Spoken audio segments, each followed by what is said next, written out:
Hello, little people inside of my computer. I'm trying something new, and it is discussing the latest chapter coming to Dead by Daylight, the changes coming to it, and what I feel is really going to change the game for you. So, starting out, for those who don't, Chapter 31 is releasing in about 24 hours.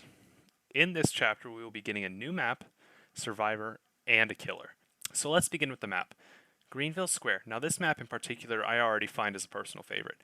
A decently sized main building with okay loops, an amazing aesthetic, and a pretty well sized outdoor section. This map, however, has something quite unique that the projectile killers will be able to utilize.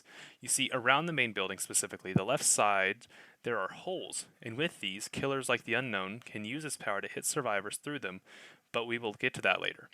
The way this map is slated to be, it could be one of the more entertaining maps for killers and survivors alike, until you see the pallet placement. Outdoors, there are some super safe pallets like the 2-pallet tree, and then there's one in particular that is more unsafe than most loops in Hawkins.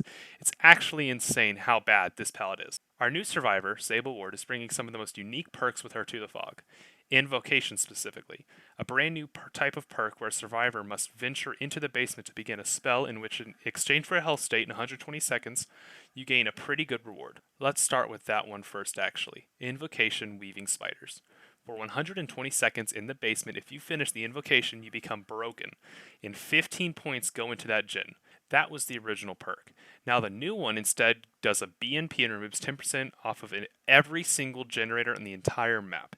This perk is quite unique and offers a really good bonus, but my only concern is how often it could be used, considering most survivors don't want to stay broken for the duration of the trial, but we will see when the chapter comes out. Next, we have Strength and Shadows, which originally allowed you to self-care in the basement for 60% of the normal healing speed, while also rewarding you for doing so by allowing you to see the killer's aura for 10 seconds. Pretty good perk, and its recent update was adding 10% to the normal healing speed, so yeah, it's pretty good. Now, finally, we have Wicked. This perk is an interesting case. Originally, it was a token-based perk that dealt with Mangled. Now, however, it's much, much different. When hooked in the basement, you're guaranteed a free deli, but without the broken status effect, plus you get to see the killer's aura for 20 seconds after unhooking, which, truth be told, is insane. However, I don't see it as an issue, considering most of the time survivors are away from basement, so value may not always be as shown. But regardless, when the situation occurs, it becomes an extremely impressive perk, so do keep an eye out for that. Now, for probably my most anticipated killer yet, the Unknown. This killer is a tulpa, an amalgamation of stories, thoughts, and fears. Its very being only exists because of you, which is why its power is so unique. UVX allows you to shoot a bouncing projectile that has an AoE splash effect. Survivors caught in it get haunted. To remove the haunting, you must stare at the killer, similar to Ghostface, for 6 seconds. If they don't remove it in time, the Unknown can take a damage state with the next hit they land with UVX. The passive ability, however, is what I think makes this killer so great. Hallucinations will appear from time to time as you move around, do objectives. There will be a bar on your HUD, and it'll fill up.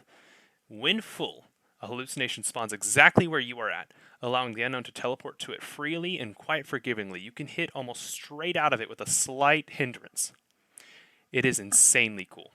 Survivors can get rid of them, however, but if they fail to get rid of it by missing a skill check, it alerts the killer, allowing easy teleportation. Now, on to the perks. Unbound. When a survivor is injured by any means for 30 seconds, the perk activates. When you vault a location, you get 5% haste for 10 seconds. Not a bad chase perk in my opinion, it seems decent when stacked with Superior Anatomy or Bam Bam. Unforeseen. When you break a gen for 30 seconds, your terror radius transfers to that gen, which gives you an undetectable status effect, but it has a 30-second cooldown. This is basically a temporary Dark Devotion for gens, a little mid, but it has its use. Finally, Undone. For every skill check a survivor misses on anything, you gain 3 tokens and can have a max of 30. When you break a gen, for every token, you take 1% off the gen, plus locking down the gen for 1 second. Now note, with max stacks, you could potentially take off 30% instantly and block that same gen for 30 whole seconds. That is crazy, and is probably the best Unknown perk, I believe. Overall, this is probably Behavior's best chapter yet.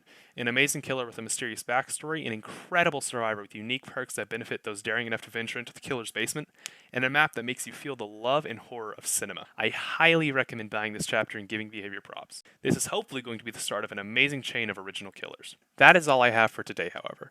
If you enjoyed, be sure to like and sub as always, and come join the Discord in the About section, and stop by the stream.